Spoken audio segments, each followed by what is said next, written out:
ये काम किसी नॉर्मल पुलिस अफसर के बस की बात है ही नहीं। अकेला ही फौज के बराबर है। We have to get this stopped. इसके लिए हमें स्पेशलिस्ट चाहिए। करेगा कौन?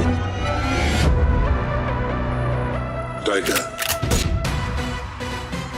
भरोसा भी है, हिम्मत भी और ताकत और पागलपन। दोस्तों, नेवी डे के बारे में तो आप जानते ही होंगे। हर साल 4 दिसंबर को भारत में बड़े ही गर्व और शान के साथ नेवी डे सेलिब्रेट किया जाता है।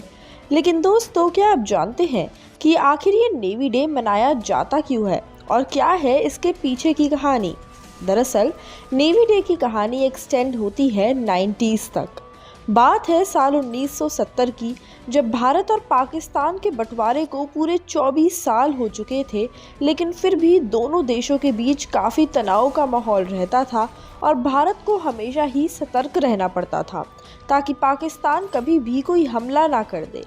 अब ऐसे में हुआ यूं कि नेवल चीफ ऑफिसर को ऐसी इन्फॉर्मेशन मिली कि कराची के हार्बर पर कुछ न्यू डिफेंस मैकेनिज्म लगाए गए हैं, लेकिन इसके बारे में किसी के पास कोई ठोस सबूत नहीं था।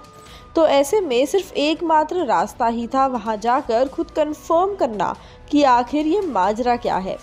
अब इसकी duty research and analysis wing यानी कि रॉ को दी गई और रॉ ने इस मिशन के लिए काओ और मूर्ति नाम के अपने 2 ऑपरेटिव्स को अपॉइंट किया। उन्हें इस मिशन में अपनी आइडेंटिटी छुपाने के लिए नए नाम्स मोरियार्टी और रॉड असाइन भी किए गए।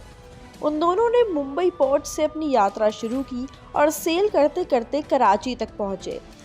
कराची पोर्ट पर जाकर उन्होंने पूरी जगह को अच्छी तरह से एग्जामिन किया और उसके बाद पूरे एरिया की ऑलमोस्ट हर एंगल से तस्वीरें भी खींची और सुरक्षित वापस आकर ये तस्वीरें इंडियन नेवी तक पहुंचाई।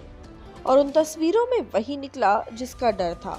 कराची पोर्ट पर सच में कई सारी न्यू डिफेंस टेक्निक्स लगा दी थी जिससे उन पर कोई अटैक ना कर सके और वो आराम से भारत पर वार करते रहें। और इसीलिए इंडियन नेवी ने 4 दिसंबर की शाम को कराची पोर्ट पर कई बड़े वार किए और उस पूरे हार्बर को ही डिस्ट्रॉय कर दिया। और बस उसी दिन से रॉ और इंडियन नेवी की रिस्पेक्ट में 4 दिसंबर को देश भर में नेवी डे की तरह सेलिब्रेट किया जाता है। इस प्लान को इतनी चालाकी से एग्जीक्यूट किया गया कि पाकिस्तान को खबर तक नहीं हुई कि कब रॉ के ऑपरेटिव्स ने उस जगह को एग्जामिन किया और कब पूरे पोर्ट को डिस्ट्रॉय भी कर दिया। और इस डिस्ट्रक्शन से इंडिया को पाकिस्तान द्वारा हुए हर हमले में काफ़ी मदद मिली, क्योंकि पाकिस्तान हर बार कराची पोर्ट से ही हमला करता था जहां कोई डिफेंसिव मैकेनिज्म नहीं था। और इस तरह रॉ के इन 2 जाबाजों ने कई बार इंडिया को बड़े खतरों से बचाया। तो दोस्तों, ये थी रिसर्च एंड एनालिसिस विंग की बहादुरी भरी कहानी, जिसे डेफिनेटली आप भी इम्प्रेस हुए होंगे। आपको ये कहानी कैसी लगी हमें कमेंट सेक्शन में ज़रूर बताइएगा। बता दें कि सलमान खान और कैटरीना कैफ की धमाकेदार सीरीज़ टाइगर पार्ट 3 भी इसी तरह भारत की बड़ी अचीवमेंट्स पर बेस्ड फ्रेंचाइज है, जिसमें कई बार इंटेलिजेंस कंपनीज और पाकिस्तान की इन्वॉल्वमेंट दिखाई गई है। और इस बात की बड़ी पॉसिबिलिटी है कि इस बार फिल्म में रॉ की ये बड़ी कराची पोर्ट सक्सेस की कहानी दिखाई जाए।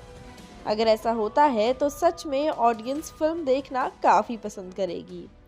दोस्तों, आज के लिए इतना ही। ऐसी ही और इंटरेस्टिंग वीडियोस के लिए जुड़े रहिए हमारे साथ और सब्सक्राइब करें हमारे चैनल बॉलीग्राड स्टूडियोज़ को।